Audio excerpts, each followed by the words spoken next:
Cette semaine, lundi et mardi, nous allons travailler sur comment utiliser la monnaie.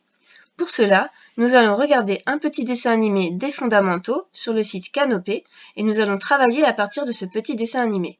C'est parti, sois bien attentif.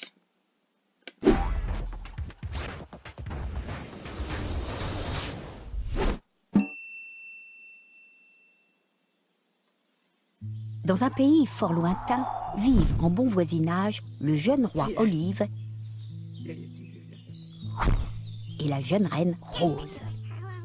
Enfin, en bon voisinage, façon de parler, car le jeune roi Olive est jaloux du beau château parfumé de la reine Rose.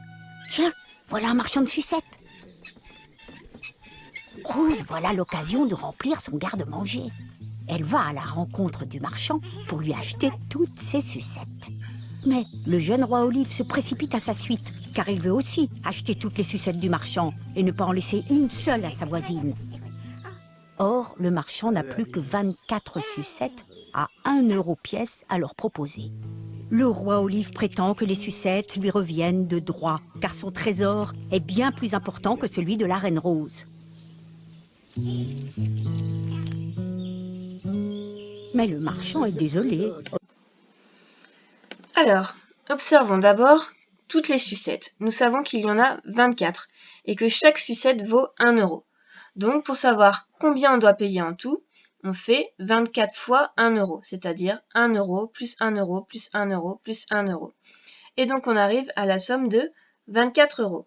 Maintenant, nous voulons savoir lequel des deux enfants, soit le roi Olive, soit la reine Rose, peut se payer les 24 sucettes à 24 euros. Alors, pour savoir ça, on se rend compte que le roi Olive a beaucoup plus de pièces que la reine Rose. Et en plus, il a 2 billets. Est-ce que c'est à partir de ça qu'on va savoir s'il a plus d'argent? Non, on va observer les pièces et les billets. Qu'est-ce qui est écrit sur ces pièces et sur ces billets? Sur les billets du roi Olive, il y a 5 euros et encore 5 euros. Je sais que 5 euros plus 5 euros, ça va faire 10 euros. Plus ensuite les pièces de 1 euro. Il y a 1, 2, 3, 4, 5, 6, 7, 8, 9, 10 pièces de 1 euro, ce qui fait en tout 10 euros. Donc Olive a d'abord 5 plus 5, 10, plus encore 10 euros. Il a donc 10 plus 10, 20 euros. On va l'écrire au-dessus. Il a 20 euros, avec le petit signe euro que tu connais. Maintenant, nous allons observer combien d'argent a la reine Rose. On voit qu'elle a moins de pièces et moins de billets, mais sur son billet, il est écrit 20, ce qui signifie qu'il vaut 20 euros. Et elle a également 2 pièces de 2 euros. Elle a donc 2 plus 2, 4 euros. Donc elle a 20 euros plus 4 euros. Et 20 plus 4, ça fait 24 euros. Le roi Olive a donc 20 euros et la reine Rose a 24 euros. Lequel des deux peut s'acheter les sucettes à 24 euros? C'est la reine Rose. Allons voir sur le dessin animé si on a trouvé la même chose. Olive n'a pas assez d'argent pour acheter toutes les sucettes. Pourtant, Olive a beaucoup plus d'argent que Rose, 10 pièces et 2 billets, alors que Rose n'a que 2 pièces et un seul billet. Et non, le marchand est catégorique. Le roi Olive ne peut pas acheter toutes les sucettes. Décidément, Olive ne comprend toujours pas. Mais si, Olive, regarde. Les sucettes du marchand valent 1 euro pièce. Il y en a 24. Donc, il faut 24 euros pour les acheter toutes. Or, tu n'as que 2 billets de 5 euros et 10 pièces de 1 euro. 20 euros en tout. Il te manque 4 euros pour acheter toutes les sucettes. Rose, elle, a un billet de 20 euros et 2 pièces de 2 euros, soit 24 euros en tout. Elle peut donc bien acheter toutes les sucettes. Tu vois bien, Olive, ce n'est pas forcément celui qui a le plus de pièces et de billets qui a la plus grosse somme d'argent.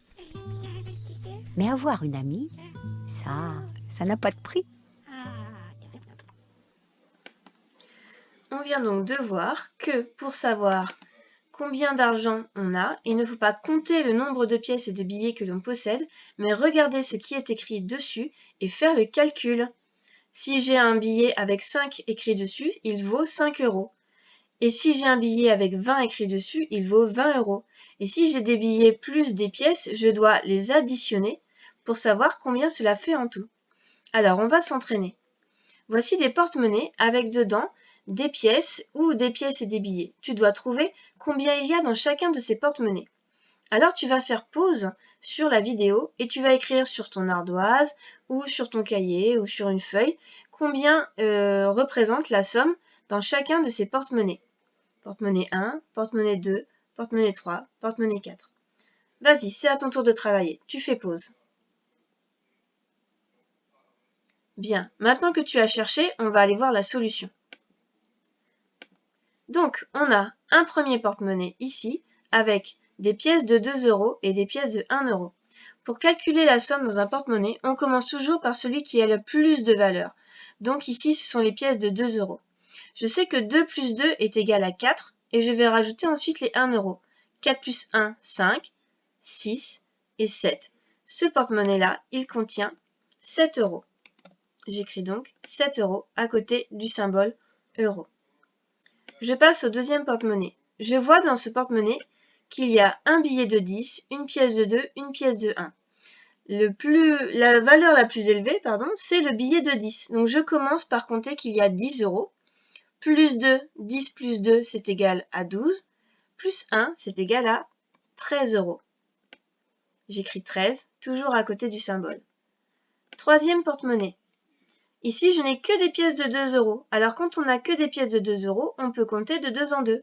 2, 4, 6, 8, 10. Ce porte-monnaie contient 10 €. Et enfin, dernier porte-monnaie.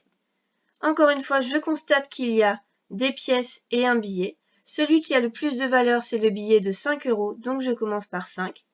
Je rajoute 2, 5 plus 2 est égal à 7, plus encore 1 est égal à 8 €. Ce porte-monnaie, a 8 €. Voilà pour le travail sur la monnaie pour aujourd'hui. Demain, tu auras un entraînement à faire en essayant de trouver combien il y a dans chacun des porte-monnaies, d'autres porte-monnaies. Voilà.